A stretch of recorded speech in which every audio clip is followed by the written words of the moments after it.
I'm Van Sebastian, here with my co-host S.A. Baz Collins for this week's Written on the Edge, Season 8, Episode 42, Friday Interview. We'll be talking with SM Rune and talking about his book 8, Eden and June. Jude, excuse me.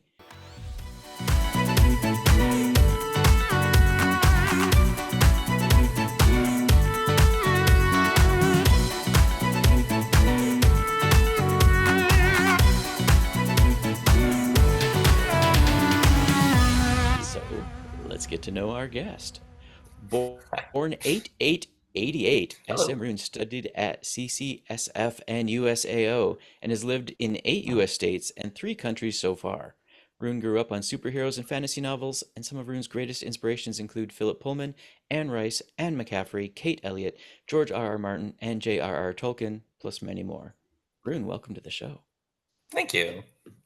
Yeah, I love all of those series. I mean, they're very like accessible, but that's why I put them on the website because I think most fantasy readers have probably read several of those Right. authors at least. I read a lot of them. So when did you take the leap from reading them to writing your own? What was that passion like? I mean, I think oddly enough, it was Teen Titans when I was a kid. I would just watch Teen Titans, and I loved it so much. And I was like, I love Raven and Starfire and Beast Boy, and I started like writing my own episodes in my head. And that was when it was much more simplistic. Um, but I think it really picked up steam when my sister died. I was 14, and it was obviously very sudden and I just didn't have any good answers for any of that. At 14, how could I possibly? Hmm. And so the fantasy world sort of became this place for me to, I guess, work through some of that. Um, so I didn't really start writing in earnest the book until I was maybe 24, so maybe 10 years later. Hmm. But in between, there was a lot of just scene imagining, scene setting, and characters, and just sort of imagining what happens. Um, and I tried writing several chapters, like before I was 24, but I just didn't like any of it. I just would write a bit and I'm like, this is crap, throw it away, and start all over again, which I think is pretty common. It wasn't until I was 24 that I wrote a chapter and I was like, you know what? This can stay. Nice. So let's talk about 8, Eden and Jude. Cool. What Um, what do you want people to know about it? I suppose it is. Sorry, I should have an elevator pitch for this already, and I'm like, oh God, what is it? No, Do you have a blurb on the it's back we can start from? on the black. Well, yeah, I do have a blurb on the back. So on the planet Eden, so it's already set in Christian mythology. There's also a mash of a bunch of cultures. I grew up um, not Catholic, but like in a Catholic family. Um, and so that's very much kind of directed my fantasy settings because I was already given these tools, and so that's where the setting began.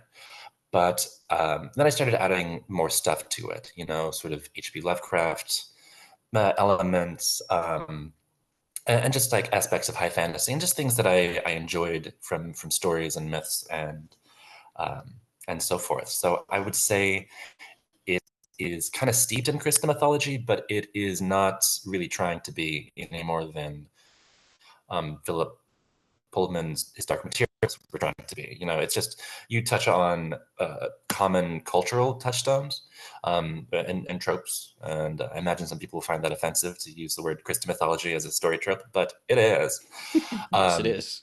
and that's just where I enjoyed telling it. That was the story.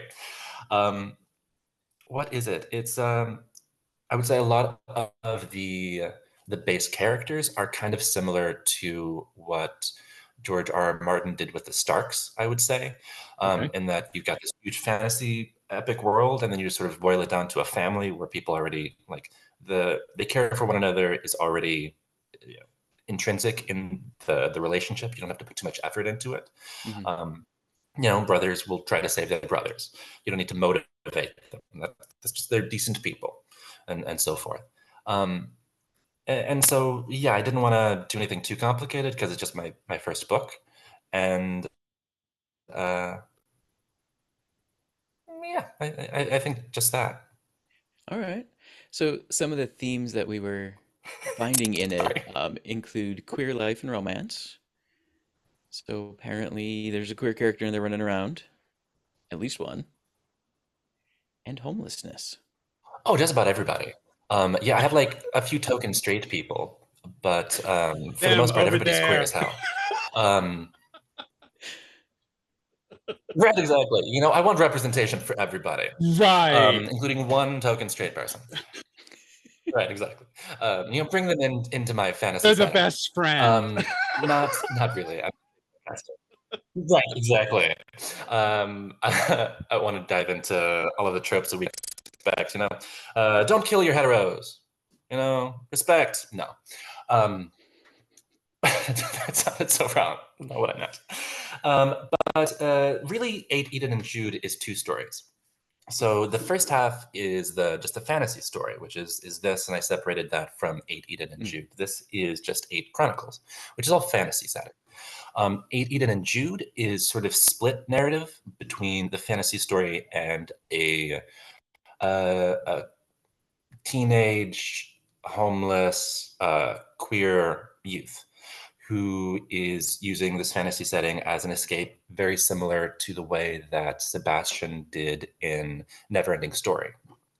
You know, you had the frame story of Sebastian, who just lost his mother, and his dad wants him to grow up and stop being so fantastic. And then he finds this book, and then we have this separate fantasy storyline. And then it converge, and you're like, oh, the fantasy story is Sebastian's fantasy, you know, fantastic imagination, and in his maturity and so forth. That's how that story ends. And so that was what I wanted to sort of mirror with 8 Eden and Jude, in that there's a frame story with very down on his luck, you know, realistic modern setting, and then the fantasy story, which is how does anybody in modern society, you know, deal with all the crap that we deal with on a constant basis. And this character does it through fantasy. So is it a situation where it is actually an elsewhere, a real world that somebody else could fall into, or is it entirely in his mind? I don't really feel like a clear-cut answer there would serve my story, so I didn't give one. Fair, Um, fair. because I think I have an answer in my head, but until I really write it down, it's, you know, it's subject to change. And that answer is not written down yet. I've got several books that I'm still like gestating. Hmm. And so, yeah, at the moment I would say yes. Perfect. All right. Well, I would like to say that some of my favorite authors blend the world's religions into new and interesting ways. I mean, Neil Gaiman's famous for it. You Yeah, know, yeah, I his love Neil Gaiman. so the fact that you're doing this as well just makes me want to read this book, like Oh, thank you. hands down, because you've already taken something that I love and you've turned it into something. And then you touched on Neverending Story, which was one of my favorite movies as a child. Like Yeah, so impactful to me. I know, I actually screamed Atreyu at the moon one night as The a horse. young boy. Huh? Oh my God. Everybody, like, there was like Bambi's mother and then Artex, you know, everybody was just broken. Uh, Mm-hmm. really sad. All right. What else would you like readers to know about either the series upcoming, like things to look for, or something they would find in the current published works? Um, let's see. Um, in the current published works, I'd rather start there. I really liked Mm-hmm. the setting. I always loved, you know, the ideas of islands and tropical settings and things like that. And one of the earliest books that I read was Island of the Blue Dolphins. Did you ever read that or hear about it? Mm-hmm. I've heard of I it. read it like when I was, it was like assigned reading when I was a kid. Um, and I just loved the setting of this island and the way it was described. I'm like, God, I want to go to there. And so when I was writing this story, I was like, well, what is the setting? Obviously, it's going to be on an island. And so I kind of liked that already. Just, you know, usually when in a fantasy setting, you're in this big continent with huge maps. Everybody has maps, and there's mountain ranges over here, and everything's really hard to get to. And I'm like, it's too much. So I just put them on an island, and then once you set them on an island, then you go for like, well, what seems true to that?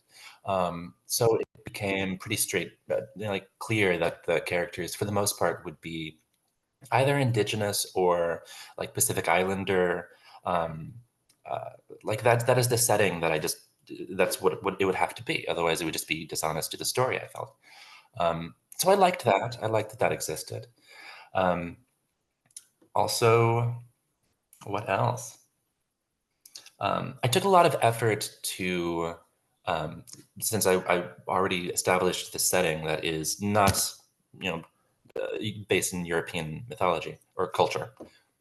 It is kind of. The setting was not. I tried my best to be as respectful and also faithful to that as possible. So there are, for example, kitsune in one of like my favorite character is a kitsune, is this werefox character. And I was really not certain if that would be appropriate for me to really dive into, or if that would be sort of appropriative. So one of the things I did is I just named the character a werefox, but I think it's very clear to anybody who has read myths, like kitsune myths, that this is what this character is. So I guess that's a thought that I took into it. I don't have a clear answer of what was right or wrong, but that's how I went with that. Mm-hmm. And I hope that readers who are interested, appreciate it and like it as well. I mean, you're certainly allowed to take myth and make it your own. I assumed, yeah, exactly. So there's this. I think there is a really interesting sort of dilemma with authors, where like what is really ours to talk about, and a lot of writers will say like everything is ours to talk about, and that may be true, but that doesn't mean that they're going to be any good at it. Um, like I can't tell you, for example, just to boil it down to the most reductive, how many authors I would read as a child, both men and women, who would write a character from the opposite gender, and it would just sort of feel really, what is this kind of thing? Like, for example, and I realize, Harry Potter has the author, which must not be named, but reading those books, there would be moments when Harry Potter has this like angsty young boy moment. And I myself was an angsty young boy. And I would be like, what the hell is this? This is not what I would do. This is just weird. Mm-hmm. And nothing against the writer in that instance. Everybody does that because everybody has to tell characters that are not them. But it was this like disconnect at the moment for me that I was having it, that like, I would never do this. It's not how I behave type situation. And so I think that's what I would like to avoid. I want to create a story where people can just jump in and be like, wow, this is a really nice setting, and just stay there and not have that moment of, that ain't it, you know? So more than like taking ownership or playing with myths that aren't mine, I really just wanted to create a setting that was inviting, without being too disjarring. So what's Right. at the That's fair. core of this story as far as, I mean, is it a quest? Is it what do the characters have to push against? Um, so in the fantasy setting, the characters are pushing against Adam, who in this setting is a sort of tyrant god king. I really took a second, a long time ago, and wondered, like, in the origin myths, Adam and Eve are created perfect. So by that logic, they would not age. And also in the origin myth, they bring death into the world by eating the apple, but they were created perfectly, so they would not age. There doesn't seem to be very clear answers for their deaths in any of the myths that I looked at. I think somewhere read that Adam, was cursed, and thorns followed him and whatever, but that was all I could find. And so I just sort of sat with that for a minute. What would these two, immortal, extremely powerful people do or be if they had like birthed an entire planet of humans at the point? How would they act? And for Adam, I just imagined like every person whoever just gets everything they've ever wanted. And generally speaking, that person is terrifying. Because, when we don't get what we want, we just learn a little bit more humanity, and he's just never had that. Therefore, there's a lack of humanity there. So he would be like the main antagonizing force, but he's really more like the person in the background. He's too big of a villain to introduce early, because then you have to handle him, and then how do you go from there? You'll just take the rug out from under your antagonist. So Adam sends this demon basically to inspect whether or not there's any rebellion happening, and without telling too much away, it's not fun for anybody who crosses his path. So there's some sorry, I'm a little cold right now, I'm shivering. So there's some did you ever see American Horror Story Asylum? I have not yet. Yeah, I know where you're from. The second season, there was this demon that took possession of a nun. And at the time, I was like, wow, that's horrible. But the actress, I think her name, Lily Rabe, was having such a fun time. It was just so delicious, as she was being bad. I loved watching that. And immediately, I'm like, I need her in my story. She's so much fun. So yes, there's incredibly powerful and also very terrifying individual that goes around and pulls strings. So it's really more or less the protagonists in the story are just trying to survive against a tyrannical kind of oppressive environment. Is that what we're talking about here? I would say, like in a vague sense, yes, but more censoring the consequences that this demon brings to their setting. And I don't really want to go in specifically to what those consequences are, because that would sort of be the first reveal. But not everybody survives, and then the remaining members of the story need to come together and figure out how they're going to overcome this or deal with this. Gotcha. So in that way, it's fairly straightforward. Just fantasy novel with a sort of dark one trope. But I would say the more interesting aspect would be the other half of the story, the sort of the frame story, which, if I'm being honest, it was very like autobiographical in nature. Not extremely, I would take enormous liberties, but I would say that the story that the frame character, the narrator, like his story very clearly influences what's happening in the fantasy story. So elements that that appear in the story, and also story arcs, what characters do and where they go, how their stories end. I would say that is very much determined by the frame story. So I would say there are elements of grief processing. There are elements of and just how do people manage in modern society, and the way that art can really help people move through that, and how to handle those things. Nice. So what's up next for you? What are you working on? Or are you doing any book tours? Because I tried to do traditional publishing. I tried to do the traditional publishing route, but I think modern traditional publishing really demands that you already have an enormous following. Traditional publishers want you to have at least like 100,000 subscribers or followers or whatever, because they want you to do most of your own marketing. Right. And I'm not that kind of person. I don't really like marketing myself. It makes me feel very uncomfortable. And so I just wanted to tell the story. And then if the story was good, then people would read it and tell their friends, and it would keep going. But because the book is kind of controversial, I would say, using Christianity, queer subjects, it doesn't cast an enormous wide net. I just knew that traditional publishing was never going to be an option for me. No one would, put money towards this when it was such a gamble, when they would rather put money towards a sure bet, somebody who already has like a celebrity of some sort. So for me, the next traditional or the next publishing step is to just write the next book. And I'm not going to go on book tours because I'm not really famous enough. I don't think that, I would go to a bookstore and be like, I'll sign my book. And people would just be like, who? Why?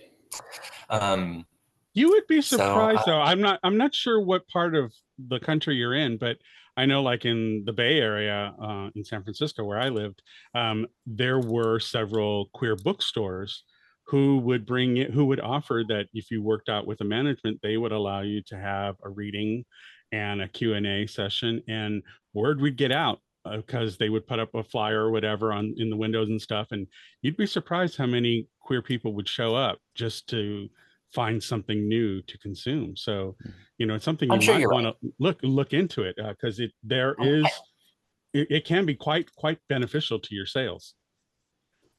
I'm sure you're right. And I did try to look. I don't want to name drop a book, but I went to a bookstore that was very, it's a big bookstore in San Francisco. And I thought it would be really well suited to this subject. And I even just gave them a few copies. I was like, here you go. If anybody buys these, you can, replace it. And I sent them an email, but I don't know if they were busy or what, but it never went anywhere. And when I went back to the store, the copy had been sold, but it was never replaced. And I was like, well, oh, well. So I think you have to go for will. I think you have to go for the smaller bookstores. Like there's a Different Light. There's one up in Petaluma in North Bay, and they have a wonderful program. I think every June they have a number of authors that that come to them and say, hey, I'd like to do part of your Pride celebration stuff. And so they do some really amazing things. We have an author that was in our show, has been on our show several times.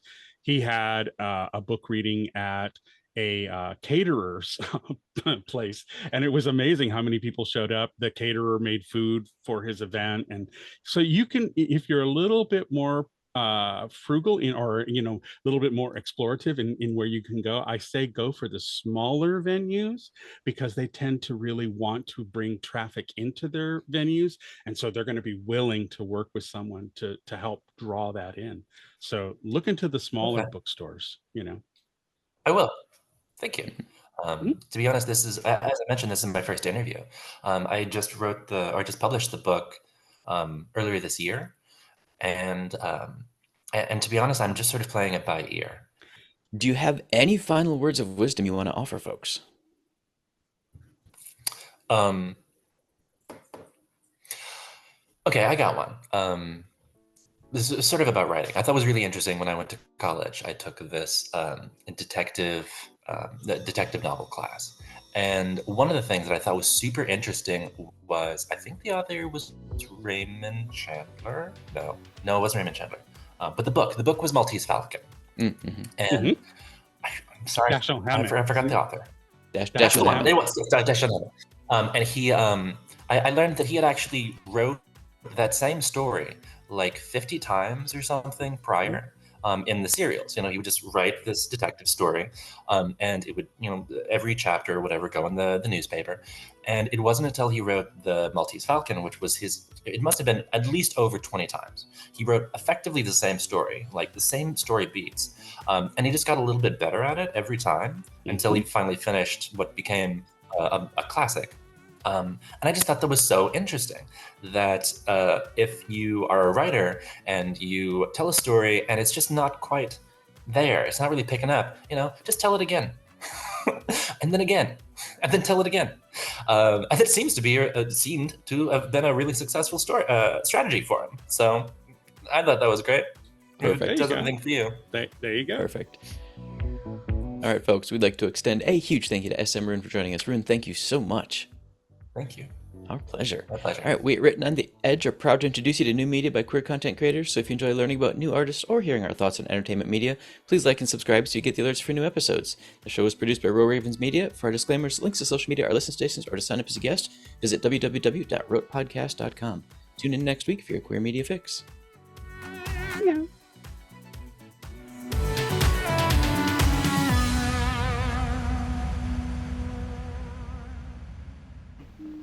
Oh, what's that? Closing time. The bums rush in melody, dear.